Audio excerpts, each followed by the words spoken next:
বোকরা নাই মানে? কিসের বোকরা নাই? মাত্র 2 দিনে আমি 10,000 পিস বোকরানা সেল দিছি। আপনি জানেন আমি 15 বছর ধরে অপেক্ষা করতেছি এই দিনটার। 15 বছর পর আজকে সেই দিনটা আসছে, মাত্র 2,000 পিস 10,000 পিস সেল দিছি, আর আপনি বলেন বোকরা নাই? 15 বছরে যদি আপনি আর আমার 20 লাখ টাকা লাভ না হয়, তাহলে এই ব্যবসা করে লাভ আছে? মাত্র 10 লাখ আনা হয়েছে। না আমি বুঝি না, আপনি আপনার বউডা পারেন, যার দিকে পারেন আপনি আমাকে বোকরা না দিবেন, আমার বোকরা লাগবে। রাখেন, আপনি ফোন রাখেন, আমাকে পাপন কাকু কল দিতেছে, আমি পাপন কাকুর সঙ্গে কথা হইলে আপনার ফোন দিতেছি। রাখেন রাখেন, আপনি বোকরা ম্যানেজ করেন, 1 ঘন্টার মধ্যে বোকরা ম্যানেজ করবেন, আর নাহলে দোকান জ্বালিয়ে দিব। রাখেন, মাথা মুথা গরম আছে, 20 লাখ টাকা লাভ না হইলে কোনো ব্যবসা হয়েছে? কাকু আসসালাম আলাইকুম। কাকু বোকরা, হ্যাঁ বোকরা রেডি, আপনার বোকরা রেডি, এই যে বোকরা আপনার জন্য রেডি আছে, আপনি লোক পাঠিয়ে দেন। কি? সাকিবের মাশরাফির জন্য? কাকু আমার কাছে তো আর বোকরা নাই।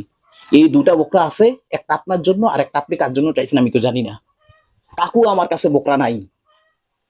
না কাকু, আপনি যদি কন তাহলে আমার লুঙ্গিটা কাটতে আমি এটা দিয়ে বোকরা বানিয়ে দিতে পারবো, এছাড়া কোনো উপায় নাই।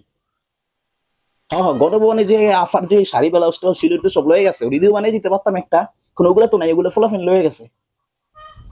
কাকু সরি, আমার কাছে তো আর বোকরা নাই কাকু। না কাকু বোকরা তো নাই, বোকরা নাই, এখন আমি কি করবো কন?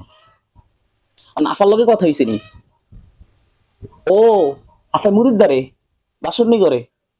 আচ্ছা করুক করুক, আফায় করুক, আফা করুক, আফা শান্তি দরকার আছে আফায় করুক। তো এখন কথা হয়েছে যেমন বোকরা তো নাই কাকু, আমি আপনার ফোন দিয়ে পরে জানাবো। ঠিক আছে কাকু, এখন রাহি, আমার ওই নাহি কাকু কল দিতেছে, ঠিক আছে রাহি। ওকে ওকে। মাত্র 5 লাখ কেন লাভ হইলো, শালার ফুতেরা খারো, তারে ফোন দিয়ে লই। হ্যালো।